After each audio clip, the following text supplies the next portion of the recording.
안녕하세요. 텔레비전을 틀면 가장 많이 보이는 사람들이 아마 배우가 아닐까 싶어요. 요즘은 일반인들이 출연하는 프로그램도 많지만 그래도 여전히 드라마, 영화, 오락 프로그램 등 곳곳에서 연예인들의 출연이 돋보이죠. 특히나 배우는 연극, 드라마, 영화를 통해 다양한 역할을 소화하고 이야기를 풀어나가는 사람들이기에 많은 분이 배우들의 이름은 몰라도 그 작품은 좋아하고는 하죠.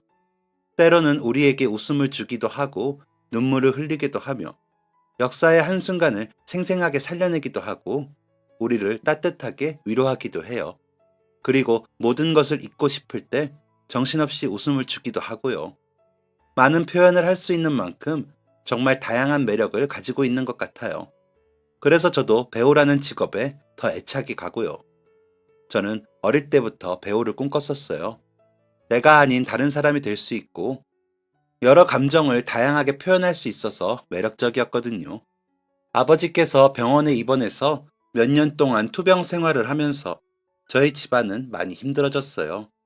간호사였던 엄마는 일을 계속하셨지만 숨만 쉬어도 매일 수십만 원이 발생하는 병원비와 검사비, 치료비는 엄마 혼자서 감당하기에는 너무 큰 짐이었죠. 사업을 하시던 아버지께서 큰 돈을 버셨기에 초반에는 힘들다는 생각을 못했어요. 하지만 가세가 기운다고 하죠. 길어지는 아버지의 입원만큼 사업 역시 기울어지는 것이 느껴졌어요. 갖고 있던 건물을 팔고 차를 팔고 엄마가 가지고 있던 보석과 옷들을 팔고 결국 저희가 살던 집도 팔았죠. 그렇게 몇 년의 세월이 흐를 동안 아버지는 몇 번의 수술을 더 받으셨지만 끝내 하늘나라로 떠나셨어요. 그때부터 엄마는 혼자서 저를 키워야 한다는 책임감 때문인지 웃음을 잃으셨죠. 웃지도 울지도 않으시고 이 악물고 생계를 꾸리며 빚을 갚고 저를 키우셨죠. 그런 엄마를 따라 자연스럽게 저도 웃음을 잃었어요. 저 하나 잘 키워보겠다고 이 악물고 버티는 엄마 앞에서 우는 것도 웃는 것도 모두 사치처럼 느껴졌죠. 친구들도 점점 저를 피했어요. 늘 어둡고 차갑기만 한 아이를 누가 좋아하겠어요. 그렇게 온통 흑백 사진 같던 제 일상에 어느 날 변화가 생겼어요. 초등학교를 졸업하기 전 국어 수업 중에 조별로 연극을 하는 프로젝트를 만난 거죠. 그 내용 중에 공주 역할이 있었는데 아이들 모두 반에서 제가 제일 예쁘다며 공주 역에 저를 추천했어요. 그때까지만 해도 학교 수업 그 이상도 이하도 아니었죠. 그런데 친구들이랑 연습하는데 뭔가 달랐어요. 대본의 지시문에 따라 연기를 하는데 그 안에서 저는 아주 못돼질 수도 또 아주 행복해질 수도 있었죠. 내가 아닌 다른 사람을 연기하며 저는 완전히 다른 사람이 될 수 있었어요.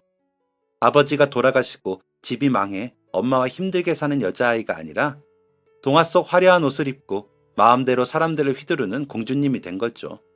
뭐랄까, 일종의 쾌감이 느껴졌어요. 온통 흑백으로 이루어진 텔레비전 채널에서 갑자기 컬러로 된 화면이 나오는 것 같았죠. 그때부터 조금씩 저는 연기의 매력에 빠져들었어요. 친구들도 제가 연기하는 모습을 보더니 TV에 나오는 유명 배우 같다며 칭찬해 주었죠. 저에게 이런 모습이 있는지 몰랐다며 놀라워하기도 했고요. 그래서 중학생이 되었을 때는 클럽 활동으로 연극부에 들어갔어요. 학교에서 한 달에 한 번 정도 하는 활동에 불과했지만 저는 그 짧은 시간에라도 연기를 할 수 있어서 행복했어요. 그리고 그때부터 드라마나 영화를 찾아보기 시작했어요. 이전에는 크게 관심도 없는 분야인데 다른 사람은 어떤 연기를 하는지 궁금하더라고요. 특히 유명한 배우들은 어떤 연기를 하는지도 궁금했고요. 그러면서 종이에 그분들의 대사를 옮겨 적었다가 집에서 혼자 몰래 연습하기도 했어요. 학교에서 소설책을 빌려 거기에 나오는 지문과 대사를 따라하며 1인 다역을 소화하기도 했죠. 그렇게 점점 연기에 대한 제 즐거움은 시간이 지나면서 어느새 꿈이 되었어요.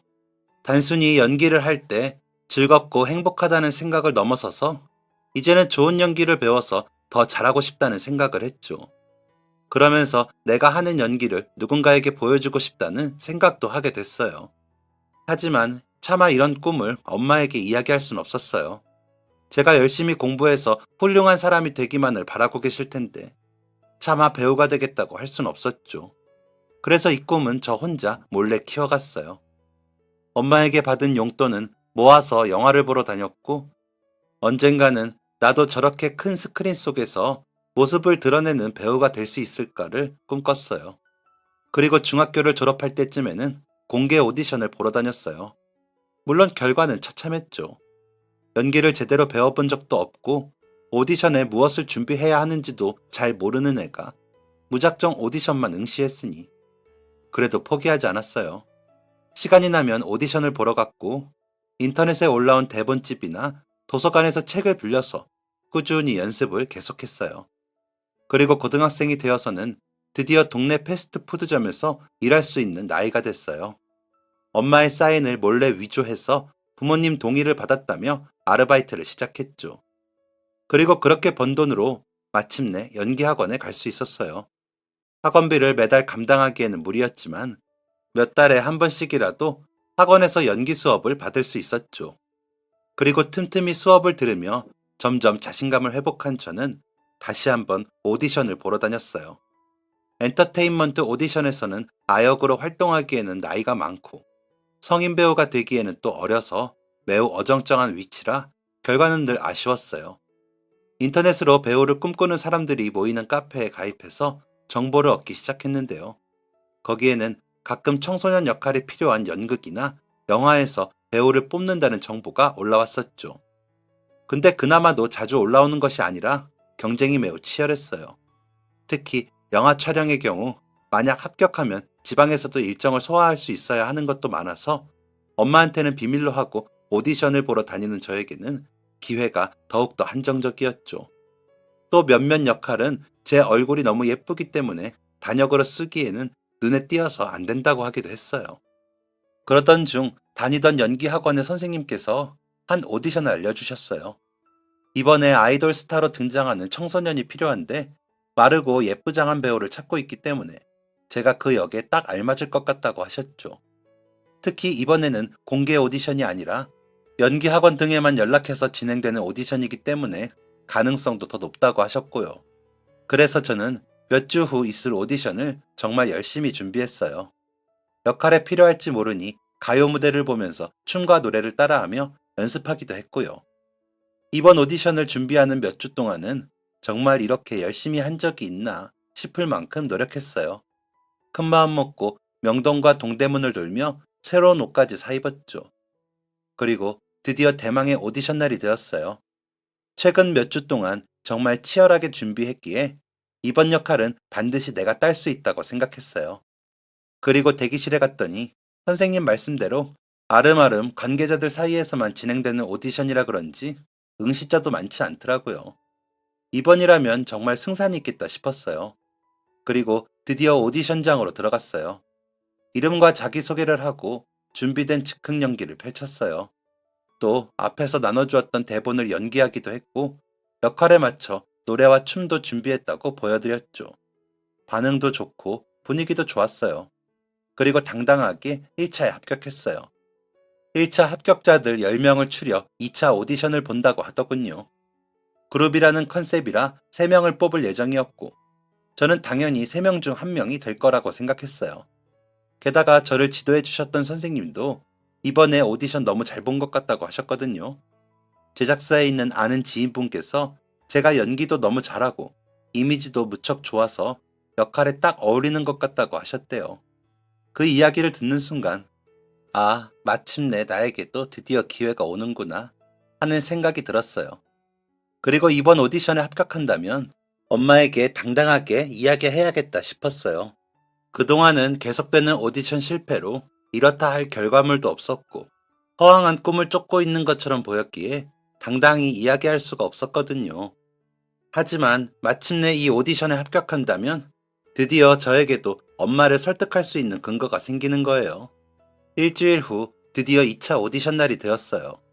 지하철에서 나오는데 앞에 걸어가던 한 여자아이가 걸음을 자꾸만 멈췄어요.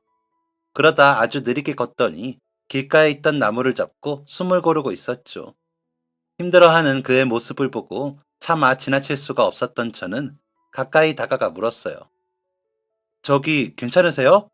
그 애는 고개를 들 힘도 없는지 간신히 손을 들어 올리면서 괜찮다는 손짓을 했죠. 네, 괜찮아요. 잠깐 어지러워서 그래요. 조금 쉬면 괜찮아지니까 신경 쓰지 말고 가세요. 희미한 목소리로 그렇게 대답하면서 지나가도 된다는 손짓을 해보였죠.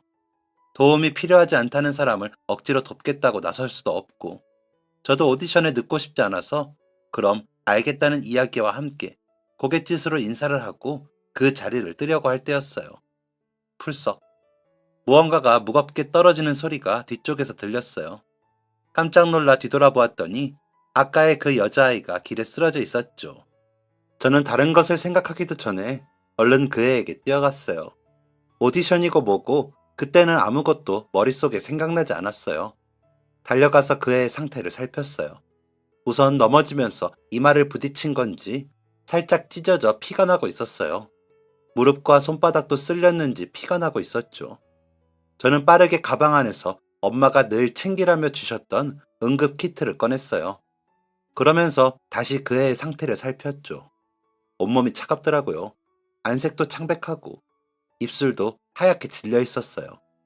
저는 입고 있던 겉옷을 벗어서 그의 몸에 덮어주면서 주변에 소리쳤어요. 도와주세요! 119에 신고 좀 해주세요! 쓰러진 아이의 입에 귀를 가져다 대니까 희미하게 숨소리가 들렸어요. 가방을 목 뒤에 받쳐서 혹시나 구토하거나 했을 때 이물질이 막히지 않도록 했죠. 그리고 찢어진 이마에서 더 이상 피가 나지 못하게 누르면서 지혈했어요. 맥박을 짚어보니 점점 심장박동이 느려지고 있었어요. 저는 엄마에게 배운 응급처치를 실행했어요. 상의 단추를 몇 개 풀어줘서 숨쉬기 편하게 해주고 CPR을 하면서 계속 팔다리를 주물러 주었죠. 이마를 더 이상 지혈할 손이 없어서 휴지를 올리고 그 위를 데일밴드로 붙여 고정을 했어요. 그러면서 주변에 계속 도움을 청했어요. 마침내 구급차가 도착했고 저는 흐트러진 그의 짐과 제 짐을 챙겨서 구급차에 같이 올랐죠. 그리고 가방을 뒤져서 학생증의 이름을 확인하고 핸드폰을 꺼내서 1번을 눌렀어요. 아빠에게 연결이 되었는데 전화를 받기 어려우신지 통화는 연결되지 않았죠. 몇 번 더 통화를 시도했지만 받지 않았어요. 지열도 네가 한 거니? 데일밴드를 이렇게 쓰다니 대단하구나. 병원으로 이동하는 중에 구급대원 분께서 그러시더라고요. 응급처치를 아주 잘해준 덕분에 피도 잘 멈출 수 있었고 호흡도 안정적으로 돌아올 수 있었다고요. 병원에 도착해서 응급실로 옮기고 나자 근무 중인 엄마랑 마주쳤어요. 엄마, 혜령아, 너 여기서 뭐해? 어디 아파? 다쳤어? 너 괜찮아? 엄마는 들고 있던 차트를 테이블 위에 던지듯이 올려두고 저에게 뛰어왔어요. 제 얼굴과 몸 이곳저곳을 살피면서 떨리는 목소리로 물어보셨어요. 아까 쓰러졌던 그 여자애만큼이나 창백해진 얼굴로 두 손을 바들바들 떨고 있으셨어요. 강해 보이기만 했던 엄마가 그렇게 겁내는 모습은 처음 보았죠. 엄마, 나 괜찮아, 괜찮아. 내가 아파서 온 거 아니야. 나 안 다쳤어, 괜찮아. 저는 괜히 눈물이 왈칵 쏟아졌어요. 모르겠어요. 그냥 그 순간 새삼스럽게 느꼈던 것 같아요. 엄마가 나를 얼마나 걱정하는지, 얼마나 사랑하는지 말이에요. 엄마는 그제야 안도하는 듯 깊게 숨을 내쉬며 저를 꼭 끌어안았어요. 아이고, 아이고 혜령아, 깜짝 놀랐어. 네가 어디 다친 줄 알고, 어디 아프기라도 한 줄 알고. 아니야 엄마, 나 괜찮아. 괜찮아. 미안해 걱정시켜서. 미안해. 조금 진정한 뒤에 저는 엄마에게 쓰러진 여자애에 대해서 이야기해줬어요. 그리고 저는 그 애가 깨어날 것을 대비해서 그의 침대 옆에 앉아서 기다렸죠. 그리고 마침내 그 여자애가 눈을 떴어요. 여기가 어디예요? 깼어? 여기 병원이야. 기다려. 금방 의사 선생님 불러올게. 저는 의사 선생님을 불러왔어요. 심하연 환자? 평소에 먹는 약물이나 지병 있나요? 아니요, 없어요. 혹시 마지막으로 밥 먹은 게 언제예요? 그게 한 3일 전, 4일 전인가? 아이고, 그렇게 오랫동안 식사를 거르면 어떡해요? 보니까 굶으면서 영양 부족에 체력도 떨어진 것 같고, 그래서 빈혈 증세가 생겼던 것 같네요. 네, 맞아요. 그리고 제가 너무 긴장해서. 며칠 안정을 취하면서 푹 쉬고 균형 잡힌 식단으로 챙겨 먹으면 차차 회복될 거예요. 혹시 속이 안 좋을 수 있으니까 식사는 죽부터 천천히 시작하고 갑자기 일어나거나 무리한 운동이나 활동은 절대 삼가세요. 알았죠? 수액 다 맞으면 퇴원하셔도 됩니다. 의사 선생님이 가시고 저는 옆자리에 다시 앉았어요. 괜찮아? 아직 매우 어지러워? 이마가 살짝 찢어지긴 했는데 다행히 심하게 다친 건 아니래. 2번 정도 꿰맸고 아까 네 핸드폰 단축번호 1번으로 너희 아버지한테 전화했는데 안 받으시더라고. 네 가방이랑 짐은 여기 옆에 있어. 고마워요. 아까 선생님이 그러는데 길에서 저 응급처치도 하고 도와줬다면서요? 아, 응, 맞아. 그리고 우리 동갑이니까 말 놔도 돼. 아까 핸드폰 찾다가 네 학생증 봤거든. 아, 그렇구나. 정말 고마워. 혹시 지금 몇 시야? 지금이 오후 5시. 다섯 시? 응, 왜? 내 오디션 벌써 끝나버렸겠네. 하, 그것 때문에 3일 넘게 물이랑 포도당 캔디만 먹으면서 버텼는데. 오디션? 혹시 오늘 영화 오디션 보기로 했어? 아이돌 역할? 맞아. 어떻게 알아? 나도 거기 가는 길이었거든. 진짜? 그럼, 그럼 너 혹시 나 때문에 오디션 못 간 거야? 하하, 응, 그렇게 됐네. 근데 사람이 쓰러져 있는데 차마 오디션 보겠다고 두고 갈 수가 없더라. 주변 사람들도 다 당황해서 어쩔 줄 모르고 멀뚱멀뚱 쳐다만 보고 있어서. 무슨 일이든 그게 사람 목숨보다 중요하겠어? 그래도 오늘 오디션 보러 가던 거면 너도 1차 붙었다는 건데 정말 미안해. 나 때문에. 정말 미안. 이 일을 어떻게 갚아야 할지. 내가 내가 회사에 전화해서 나 때문이라고 할게. 너한테 제발 다시 기회 주라고. 아니야, 괜찮아. 그 자리에서 내가 선택한 건데 뭘. 그리고 정말 나를 뽑고 싶었으면 따로 연락했겠지. 근데 어차피 아무 연락도 없었어. 아무튼 네가 무사해서 다행이다. 난 강혜령이야. 나는 심하윤. 진짜 고마워. 나중에 내가 밥이라도 사고 싶은데 혹시 핸드폰 번호 알려줄 수 있어? 저희는 그렇게 연락처를 교환했고 곧 아버지가 오실 거니까 먼저 가도 된다는 그의 이야기를 듣고 먼저 병원을 빠져나왔어요. 그리고 집으로 돌아왔을 때 엄마는 제 방에 오시더니 오늘 어디 가던 길인지 물으셨었죠. 결국 저는 오늘 있었던 일을 자세히 이야기하면서 오디션에 가던 길이라는 사실을 고백했어요. 그리고 그동안 돈을 모아서 연기 연습을 하던 것과 배우가 되고 싶어서 많은 오디션을 다녔던 사실도 고백했죠. 화를 낼 줄 알았던 엄마는 의외로 차분하게 제게 이야기했어요. 그동안 연기학원 다니고 싶어서 힘들게 아르바이트를 한 거야? 엄마한테는 왜 말 안 했어? 그냥 왠지 뜬구름 잡는 것 같아서 이야기할 수가 없었어. 이번 오디션 합격하면 그때 당당하게 이야기하려고 했거든. 그동안 거짓말해서 미안해, 엄마. 엄마는 그것보다 네가 그동안 꿈이 있었는데 엄마한테 이야기를 안 해줬다는 게 서운한데? 미안해. 그동안 엄마가 일하느라 바빠서 네가 뭘 하고 싶은지 물어보지도 못하고 신경도 못 썼네. 미안하다. 연기학원 다니고 싶으면 학원비는 엄마가 줄게. 대신 그래도 성적은 중간 정도 유지하기다. 정말? 엄마, 고마워. 엄마 사랑해. 그때부터 저는 엄마의 지원을 받아서 연기 학원을 다니기 시작했어요. 차마 비용이 부담스러워서 매일 가지는 못했고, 일주일에 한 번 듣는 강의를 등록했죠. 그리고 엄마를 실망하게 하지 않기 위해서 공부도 열심히 하려고 노력했어요.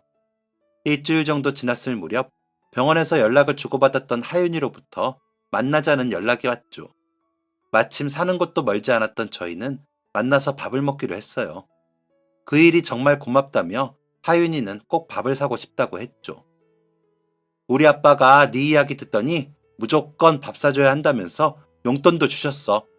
그리고 너희 엄마가 간호사로 일하신다며 서류 작성하는 데 와서 인사하셨다고 하더라고. 그래서 네가 응급처치하는 법을 알았구나. 저희는 밥을 먹으면서 그동안 봤던 오디션 이야기랑 연기에 대해서 신나게 떠들었어요. 알고 보니 하윤이는 돌아가신 어머니께서 원래 배우 생활 하셨었다고 하더라고요. 유명한 배우가 되지는 못하신 채 결혼하고 임신하시면서 자연스럽게 영화계에서 멀어졌지만 그래도 자신은 엄마의 끼를 닮은 것 같다며 엄마 목까지 유명한 배우가 되고 싶다고 했죠. 서로 관심 분야가 같다 보니까 저희는 말이 무척 잘 통했어요. 잠깐 만나서 밥만 먹을 줄 알았는데 어느새 정신없이 이야기를 나누고 있었죠. 둘 다 어릴 때 어머니와 아버지를 병으로 잃었다는 공통점도 있고 그렇게 한부모 가정에서 자라서인지 서로 공감할 수 있는 일들이 많았어요. 그동안 다른 친구들에게는 터놓지 못했던 일들도 하윤이는 이해할 수 있으니까 편하게 이야기하게 되더라고요. 그렇게 저희는 그 이후 계속 연락을 주고받고 종종 만나서 밥도 먹고 영화도 보고 연기 연습도 하면서 함께 꿈을 키워갔어요. 서로 오디션 정보도 공유하고 연기하는 것도 도와주었죠. 그렇게 어느새 서로에게 가장 친한 친구가 되어주었고 형제 자매가 없는 서로에게 형제가 되어주고 가족이 되어주었죠. 하윤이의 아버지도 일 때문에 무척 바쁘셨고 저희 엄마도 바쁘셨기에 저희는 외로운 빈자리를 채워주는 아주 좋은 단짝이 되었어요. 이제껏 살아온 중에 이렇게까지 친하게 지내고 서로를 이해할 수 있는 사람은 처음이었죠. 게다가 학교도 같아서 저희는 둘도 없는 단짝이 되었어요. 시간이 지나면서 저는 원하는 결과가 없는 오디션들에 지쳐갔어요. 그래서 어느 순간부터는 연기 학원을 그만두고 공부에 집중하기 시작했죠. 원래의 성적도 그리 나쁜 편은 아니었던 터라 공부하는 게 어렵진 않았어요. 반면 하윤이는 계속해서 오디션을 보러 다녔고 몇몇 영화의 단역으로 출연하기도 했죠. 하윤이가 찍은 영화가 개봉하면 우리는 극장으로 보러 가서 아주 작은 역할을 맡은 그녀의 활약을 찾아봤어요. 때로는 편집당해서 상영 내내 볼 수 없기도 했지만 어떤 때는 주인공 뒤에 있어서 얼굴을 선명히 볼 수 있기도 했죠. 하윤이는 그렇게 계속 배우의 꿈을 키워갔고 저는 그쯤 다른 꿈을 키우기 시작했어요. 하윤이가 쓰러졌을 때 응급처치했던 경험으로 나중에 응급구조사가 되고 싶다는 생각했거든요. 그렇게 저희는 각자의 꿈을 향해 달리며 고등학교의 막바지를 맞이했어요. 저는 한 대학의 응급구조학과에 합격했고 하윤이는 희망하던 학교 중 하나의 연극영화과에 합격했죠. 그리고 졸업식 날 다행히 저희 부모님 모두 졸업식에 참석하셨죠. 저희는 반갑게 두 분을 모시고 서로 인사를 시켜드렸어요. 엄마, 여기는 하윤이랑 하윤이 아버지. 안녕하세요. 저는 혜령이 엄마예요. 혜령이가 하윤이 이야기를 많이 하더라고요. 둘이 자매처럼 지내는 것 같아서 제가 다 기뻐요. 안녕하세요. 저는 하윤이 아빠 되는 사람입니다. 그동안 제가 출장을 가느라 집 비우고 했을 때 하윤이가 종종 그 집에서 신세를 졌다면서요. 매번 잘 챙겨주셔서 너무 감사합니다. 제가 미리 인사라도 드렸어야 했는데 감사해요. 그렇게 부모님끼리 인사를 나누고 저희는 다 같이 밥을 먹으러 갔어요. 내 가족이 함께 이런저런 이야기를 하며 즐거운 식사를 했죠. 그리고 그 일을 계기로 저희는 종종 부모님들과 함께 식사도 하고 하윤이가 나온 영화도 보러 다니고 시간이 맞을 때는 같이 아이스 스케이트를 타러 가거나 바다로 여행을 가기도 했어요. 어느새 저희는 자매 같던 저희 사이뿐만 아니라 부모님까지 모두 한 가족이 된 것 같았죠. 그렇게 저희는 각자의 꿈을 찾으며 고군분투하고 저희 가족은 한 가족처럼 점점 돈독해졌어요. 그리고 그러는 사이 저희는 엄마와 아버지 사이에 오고 가는 묘한 기류를 느낄 수 있었어요. 우리 엄마랑 너희 아버지 뭔가 수상하지 않아? 너도 그렇게 느꼈어? 나도 느꼈는데 아무래도 두 분 연애하시는 것 같지? 저희는 그 뒤로 두 분의 동태를 살피기 시작했어요. 그리고 얼마간 지켜본 끝에 저희는 제 집 앞에서 하윤이 아버지의 차에서 내리는 엄마를 볼 수 있었어요. 두 분 왜 연애하시는데 우리한테는 말을 안 하시는 걸까? 글쎄, 아무래도 나이도 있으시고 우리가 불편해할까봐 그러신 건 아닐까? 아무래도 두 분이 저희에게 먼저 밝히기는 부담스러울 것 같아서 저희는 먼저 이야기를 꺼내지 않고 기다렸어요. 그리고 1년여쯤 지났을까? 드디어 두 분께서 저희에게 하실 이야기가 있다며 불러 모으셨죠. 사실 그동안 너희에게 말하지 못한 게 있어. 혜령이 어머니랑 나랑 진지하게 만나고 있단다. 저희는 웃으면서 사실은 두 분이 만나는 걸 알고 있었다고 이야기했어요. 두 분은 깜짝 놀라면서 대체 언제부터 눈치를 챘냐고 하시더라고요. 저희는 눈치챈 지 꽤 되었다고 이야기해드렸죠. 그렇게 두 분은 공식적으로 저희 앞에서 연애를 발표하셨고, 그 뒤로 저희는 더욱 가족 같은 사이가 되었죠. 대학을 졸업하고 저는 응급구조사 시험에 합격해서 진짜 응급구조사가 될 자격을 얻을 수 있었어요. 그리고 저는 의료 인력이 부족한 지방으로 취업을 위해 거처를 옮겼어요. 응급실을 운영하는 한 대규모 병원에 취업해 일하면서 힘든 점도 많았지만 거기에서 새로운 인연도 만날 수 있었죠. 그 지역 소방서에 일하던 저보다 4살 많던 청년과 사랑에 빠졌거든요. 타지 생활은 외로웠지만 그래도 하윤이와 거의 매일 통화도 하고 엄마랑 아버지랑도 자주 전화했어요. 그리고 쉬는 날이면 서울로 가서 가족들과 함께 시간을 보냈죠. 그렇게 병원에서 일한 지 4년 정도 되었을 때 하윤이는 대학을 졸업하고 한 극단에 들어갔어요. 연극을 주로 하는 곳이었지만 유명한 배우들이 이곳 극단 출신이었죠. 병원에서 일한 지 5년째가 되던 해, 저는 남자친구와 함께 서울로 올라왔어요. 저희가 연애한 지도 5년 정도 되어갔거든요. 둘 다 연애한 지도 꽤 됐고, 이제 나이도 있으니 부모님께 인사할 차례가 된 것 같았죠. 각자 부모님을 만나 인사를 드리고, 저는 저희 엄마뿐만 아니라 하윤이와 하윤이 아버지도 함께 가족으로 소개했어요. 저에겐 두 사람까지 합쳐서 가족이니까요.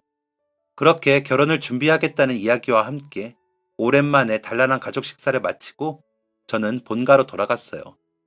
그리고 오랜만에 가족끼리 모여서 맥주 한 잔을 하며 그간 밀린 안부를 묻고 대화를 나누었죠. 하윤이와 그동안 상의했던 부분을 저는 먼저 이야기 꺼냈어요. 엄마랑 아버지는 같이 지내신 지 이제 꽤 오래되셨잖아요. 혹시 결혼 생각은 없으세요? 결혼? 하하, 얘는 우리가 이 나이에 무슨 결혼이야. 다 큰 자식들도 있는데 남 부끄럽게. 그래도 언젠가부터 자연스럽게 가족처럼 지내니까 혹시 아쉬움은 없나 해서. 글쎄다. 너희 엄마 예쁜 드레스 입은 모습은 나도 궁금하긴 하네. 아이고, 이 나이에 남사스러워서 결혼식장에 사람도 못 부른다, 얘. 엄마도 드레스 이야기는 부정 안 하네. 은근히 웨딩드레스 다시 입고 싶은 것 같은데. 그리고 서류상으로도 서로 보호자가 되어주면 더 도움이 될 일 많잖아요. 농담처럼 꺼낸 이야기였지만 저희는 두 분이 은근히 결혼을 염두에 두고 있구나 하는 생각이 들었어요. 서울로 올라온 저는 나중에 교수직을 염두에 두고 있어서 대학원 진학을 준비했어요. 남자친구는 한 대기업 공단의 자체 소방대에서 근무하게 되었죠. 저희 둘 다 새로운 일에 도전한 지 얼마 되지 않았기에 결혼은 다음 해 제가 대학원에 합격한 다음 하기로 했어요.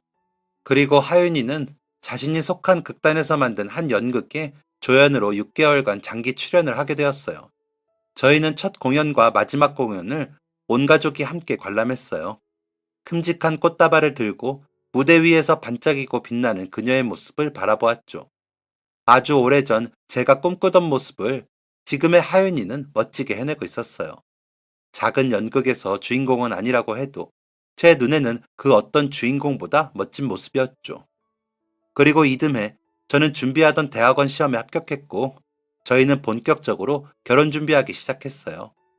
그리고 하윤이는 연기력을 인정받아 슬슬 상업 영화에도 단역으로 출연을 시작했죠.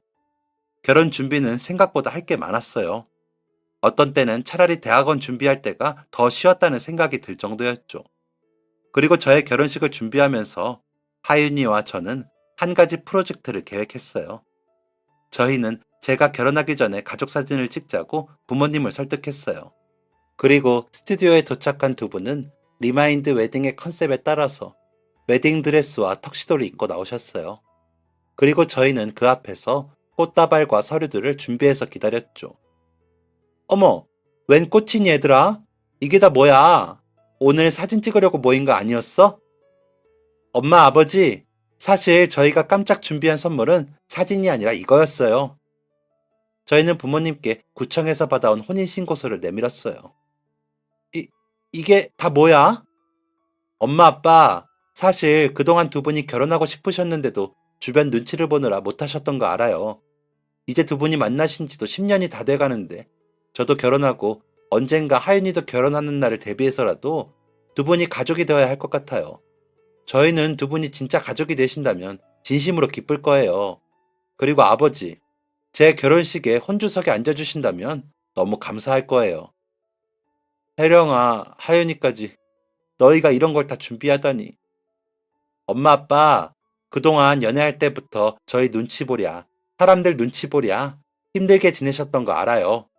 맨날 부끄럽다고 하시지만 저희는 사실 오랫동안 외롭게 살아오셨던 과거보다 서로를 만나서 더 많이 웃고 행복해하는 두 분의 지금 모습을 보는 게 더 행복해요. 그리고 그런 인연의 시작을 저희가 도왔다는 건 늘 기쁜 일이고요. 또 혜령이랑 지금까지 친구이자 자매처럼 지내오면서 서로 항상 힘이 되어주고 위로가 되어줬어요. 이런 친구가 곁에 있다는 게 얼마나 다행인지 몰라요. 그리고 저희는 항상 서로를 가족 같다고 생각하고 있기 때문에 진짜 가족이 된다고 하면 더없이 좋을 거예요. 그러니까 엄마랑 아빠 서로를 위해서도 필요하지만 이제 저희도 진짜 자매가 될 수 있도록 해주세요. 얘들아, 사실 초반에 우리가 만나면서 걱정도 많았어.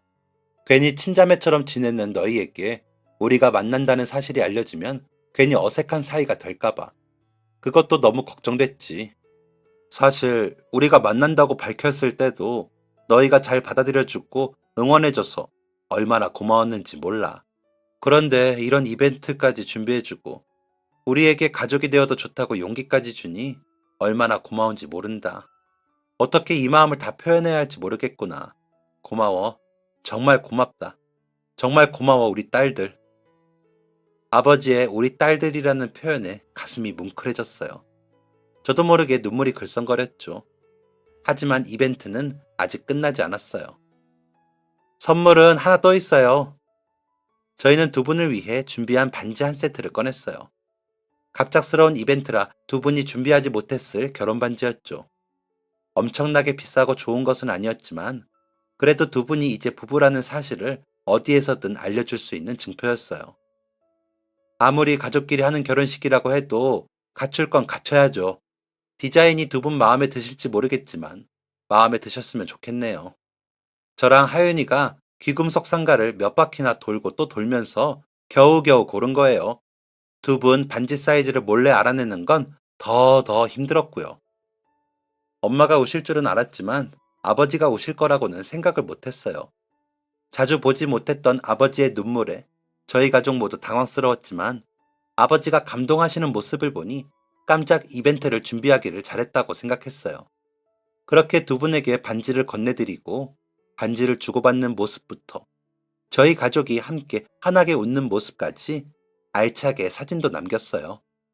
이날 찍은 사진 중 두 분이 웨딩드레스와 턱시도를 입은 사진은 액자로 만들어서 집 거실에 놓아두었죠.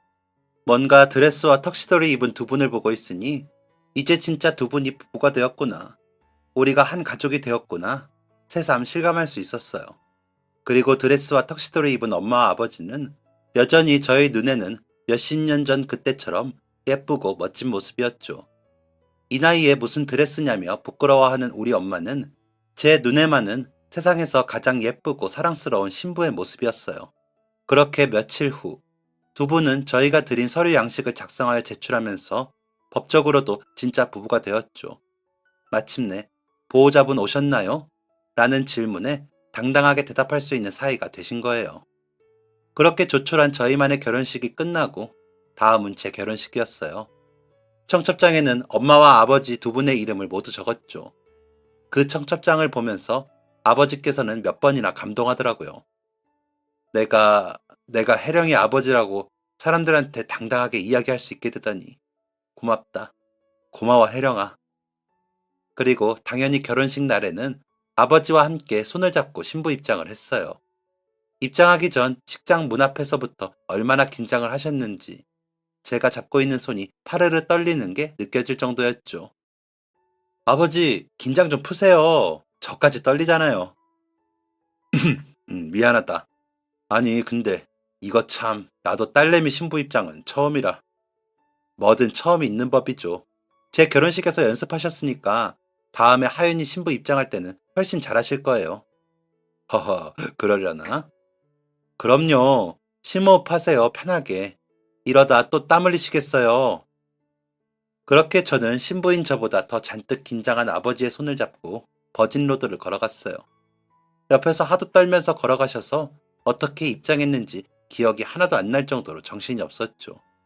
결혼식이 끝난 다음 들어보니까 아버지가 긴장한 표정이 하객들에게까지 보일 정도였다고 하더라고요. 엄마는 너희 아버지가 긴장해서 너무 빨리 걸어 신부 입장이 아쉬웠다며 핀잔하셨죠. 그래도 이런저런 우여곡절 끝에 결혼식은 무사히 마무리되었어요. 결혼 내내 혼주석에 나란히 앉아 계신 두 분의 모습을 보면서 눈물을 참느라 혼났어요. 하마터면 화장이 다 지워질 뻔했죠. 무엇보다 가장 감격스러웠던 것은 아버지께서 준비해온 편지를 읽어주실 때였어요. 사랑하는 내 딸 혜령이에게 너를 내 딸이라고 불러도 되는지 잘 모르겠구나.